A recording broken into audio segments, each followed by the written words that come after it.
పండగ టైంలో కానీ గుడికి వెళ్ళినప్పుడు కానీ కొబ్బరి మిగులుతుంటుంది కదండి. అప్పుడు ఒకసారి ఈ స్వీట్ని ట్రై చేయండి. ఇంట్లో పిల్లలకైనా పెద్దవారికైనా చాలా నచ్చుతుంది.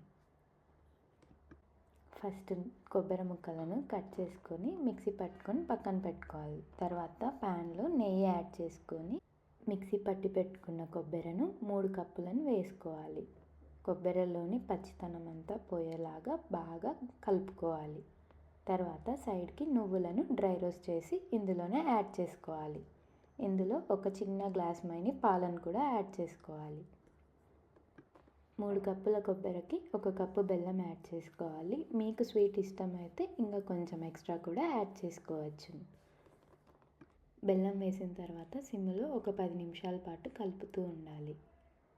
వాటర్లో చేయద్దుకొని బాల్లా చేసినప్పుడు లడ్డులా ఉండకడితే మనకు రెడీ అయినట్లు. ఇందులోనే ఒక 5-6 యాలకుల పొడిని కూడా చల్లుకోవాలి. వన్స్ రెడీ అయిన తర్వాత గోరువెచ్చగా ఉన్నప్పుడే వీటిని లడ్డూలాగా చేసుకోవాలి.